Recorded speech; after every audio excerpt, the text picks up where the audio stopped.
Like and subscribe. On the way in the door, my people.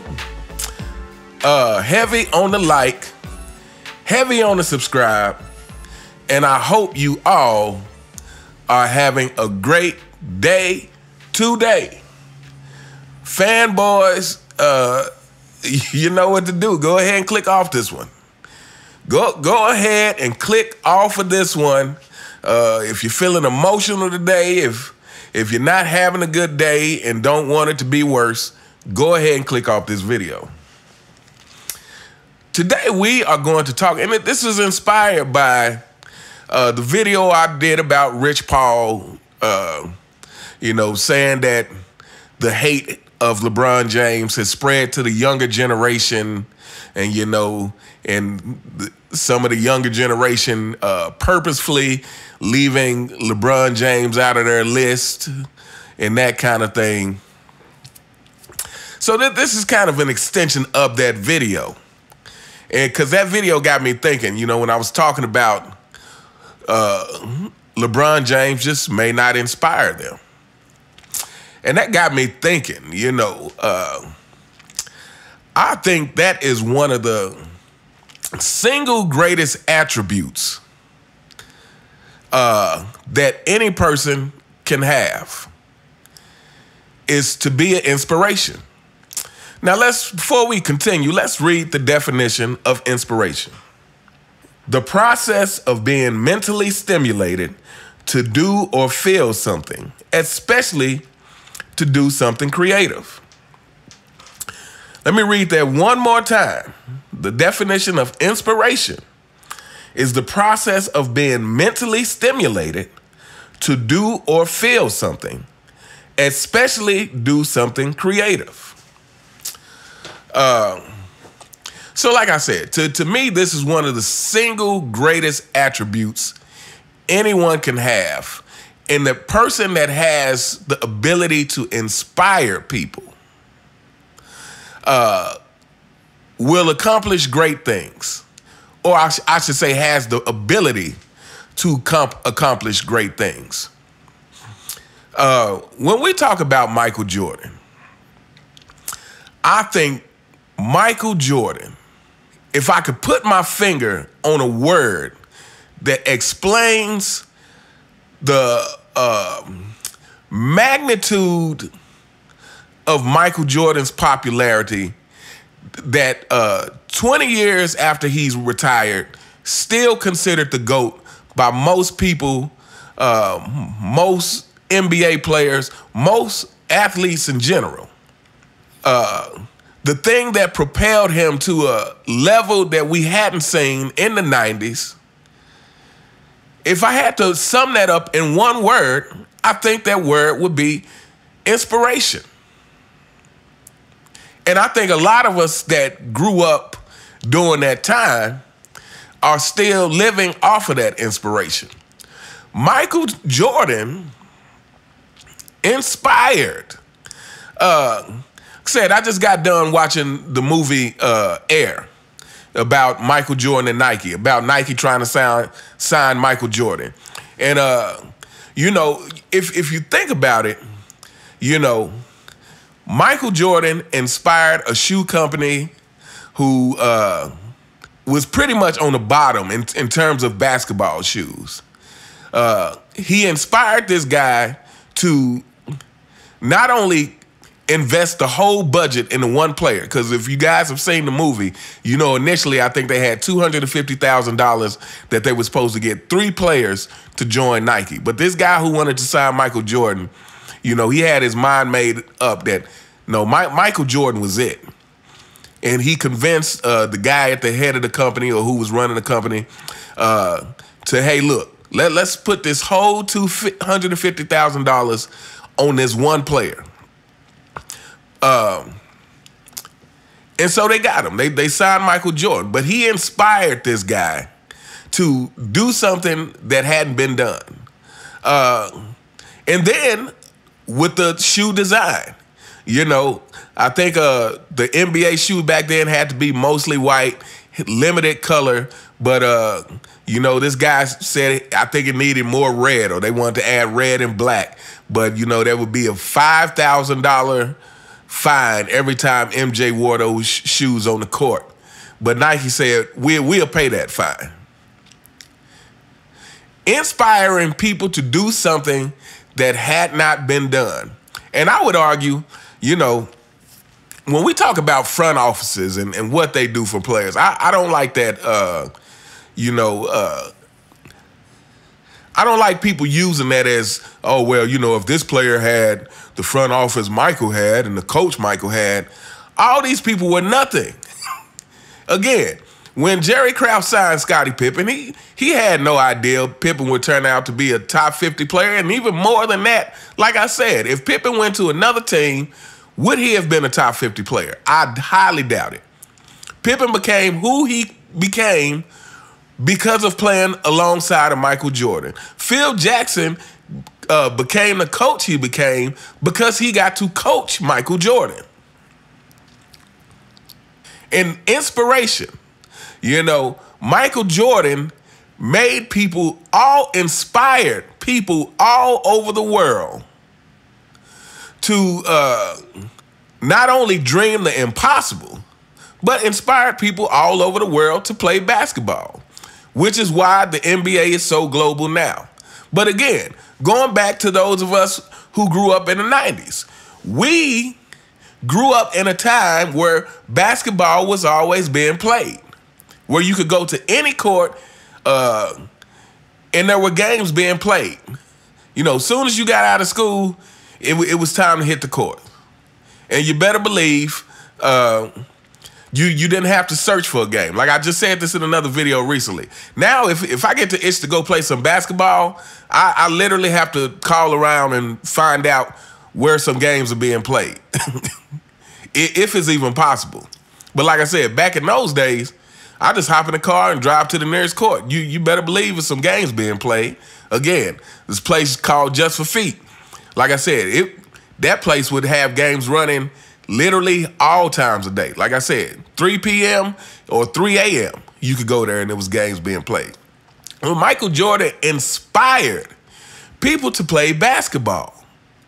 And, you know, I feel like I've done a similar video saying a similar thing, but people always try to say, oh, well, you know, we live in the internet age now. That's why people aren't playing basketball. I disagree.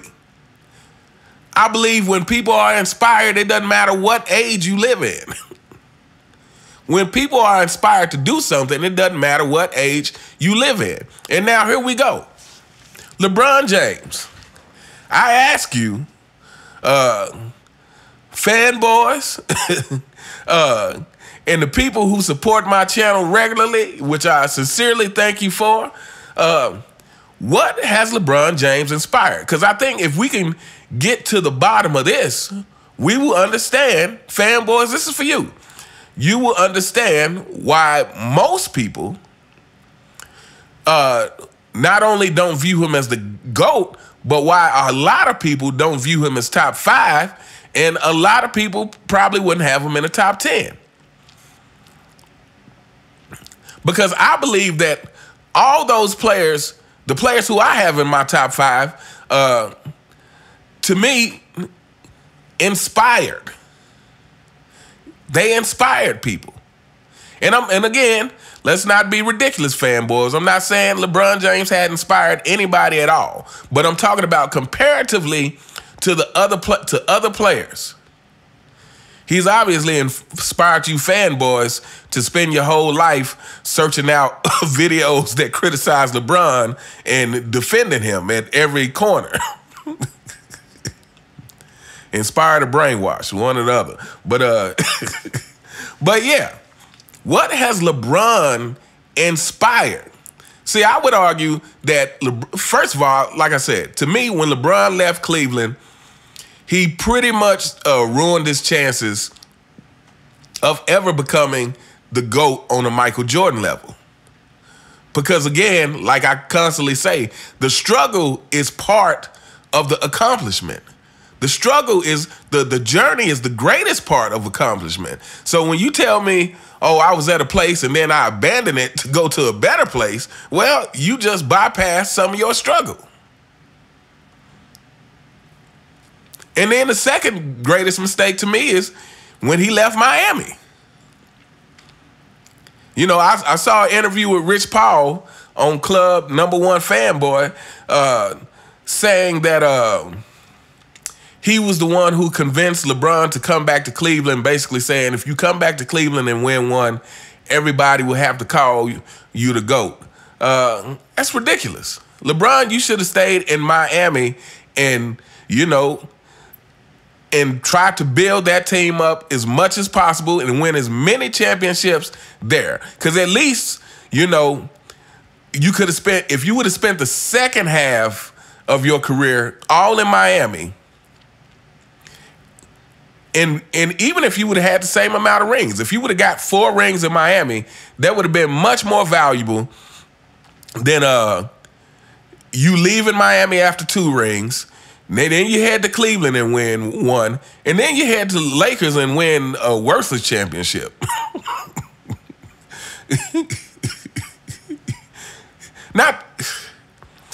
This video might get long. I'm sorry, y'all. This video might get long. So, you know, which leads me to, again, when we're talking about inspire. During the Michael Jordan era, ratings were at an all-time high. With Michael Jordan's finals, and I think the '98 finals was the highest rated finals ever. Again, Michael Jordan inspired non-basketball fans to watch basketball. Because even if you didn't know basketball back then, when you watch I mean, you know what? I watch a lot of these young kids doing reaction videos, but you know what's also a good thing to watch? If you watch somebody from another country who doesn't know anything about basketball. I watch some of those too. And those people, even though they don't understand anything about basketball, know that they are watching something phenomenal when they react to that historic Bulls mixtape. Again, the inspiration of Michael Jordan to make non-basketball fans want to watch basketball. And even though you play another sport, he inspires you to be the best at your sport possible. Now, let's get back to this 2020 worthless ring. During COVID, at a time when people had nothing better to do. Someone correct me if I'm wrong, but I'm pretty sure that Bubble Ring was the least watched finals in the history of basketball. If it wasn't the least watched, it was close to it. So you mean to tell me, fanboys, I need you to really key in on this. Listen to me good. You mean to tell me, at a time where people could not do anything else, where basketball fans couldn't do anything else, that they still didn't want to watch? They still didn't want to watch your king play basketball. That's saying something. Fanboys, I need you to really digest what I said. Now, I know your wheels are turning already trying to think of all kind of excuses. But let me say this again. At a time where people could not do anything else, everyone was quarantined, couldn't leave the house, people were depressed, people needed something to give them hope and be inspired by. And during that time, your king had the least watched finals or close to it. Somebody who watches my channel, because you guys are the only one I would trust. Somebody who watches my channel regularly, please confirm that for me. But I think it was the least watched finals in NBA history. But yeah, that's saying a lot. That is saying that LeBron James does not inspire people like that. And fanboys, before let's distinguish the difference between being popular and inspiring. Because someone can be popular, but still not be inspirational. Even though, if we're talking about popularity, LeBron has never come close to the popularity of Michael Jordan either. But in inspiration. So yeah, I think his second biggest mistake was leaving Miami. But anyway, let's go back to the beginning of, let's go back to Cleveland. When we're talking about inspiring. To me, when you are inspiring, when you play the game in a way that makes people want to root for you, right? That makes people want to root for you. And what makes people want to root for you? When you're an underdog, people want to root for you. But not just that.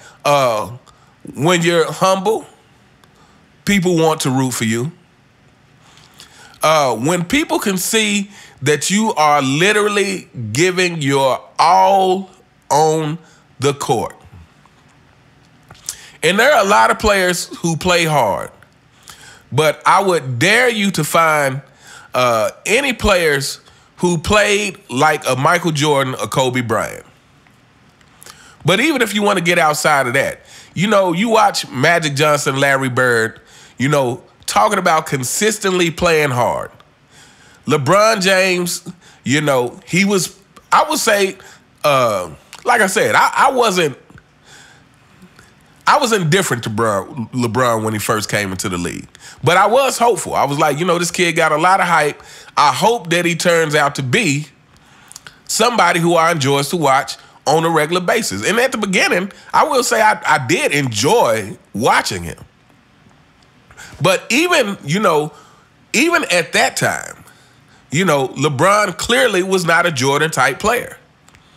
He clearly wasn't that relentless dog-type player. He's never had that. Now, he's been, I would say, when he first came into the league, he definitely played more hungry than he does now. Because now, I mean, if you get inspired by LeBron now, I dare say you probably should hang it up. Because you must not, it must not take much to get you inspired. But yeah, back when he first came into the league, he was a lot more hungry, and you could see that. But like I said, to me, the difference between LeBron as a rookie and Michael Jordan as a rookie is Michael Jordan as a rookie from day one. You could see that this guy's single and sole mission was to win. You know, from day one, that was his only objective. And coming in as the underdog, getting better from year to year. Like I said, if LeBron was that kind of inspiring on Cleveland, he would have inspired the people around him to want to do more for him. If he was that kind of inspiring in Cleveland, he would have inspired the front office to want to do more for him. But going back to what Rich Paul said in this Shay Shay interview when Shannon Sharp asked him, why does the older generation hate on LeBron so much? And Rich Paul goes, oh, well, you know, he in high school, Jay-Z was flying to New York every other week, and he got this $100 million contract and all this stuff. So I would dare say that LeBron came into the league probably with not a lot of humility. He came into the league with not a lot of humility. And unlike Michael Jordan, again, Michael Jordan as a rookie, there's that clip, it's on the Historic Bulls mixtape, and he says, hey, coming on this level is a brand new start for me. I got to start from the bottom and work my way up. I I know the hard work's ahead of me, and I'm willing to take on that challenge. Like Michael Jordan, again, he never underestimated the situation. He never thought he was above the situation, which is why he thought he always had to prove himself in the situation. LeBron came into the league as someone who already thought he had made it. $100 million contract. You was getting flown out to New York by Jay-Z, when he was in high school. Like, so if he came into the league with that attitude in Cleveland, and you got a guy right out of high school who has this kind of ego, that is not going to inspire anybody to want to do something for you, including the front office. We're talking about inspiration, people. What you inspire others to want to do for you or to want to do for themselves. So to me, that's the biggest problem, is LeBron does not inspire people. He didn't inspire that front office. He didn't come into the league, as a humble kid right out of high school who felt like, hey, I'm nothing in this league. I'm nothing in this league. I really got to work hard to prove myself. And I got to go out here on this court and show that I'm, almost willing to die to get the victory. Because if he had came in like that, I promise all you fanboys, the trajectory of his career would have went a whole lot different. But like I said, the bottom line is LeBron James does not inspire. Not on that level. Not on the level of the greats like that he wants to be compared to. But anyway, this video has went on way long enough. But like I said, I think the ability to inspire is one of the single greatest attributes that anyone can have. And that can really lead you to success, really lead you anywhere you want to go in life, is that ability to inspire. And LeBron James just does not have that on the level of Michael Jordan and a lot of other greats that have come before him. Anyway, let me know what you guys think in the comments. You all have a fantastic day, and I will see you next time. All right.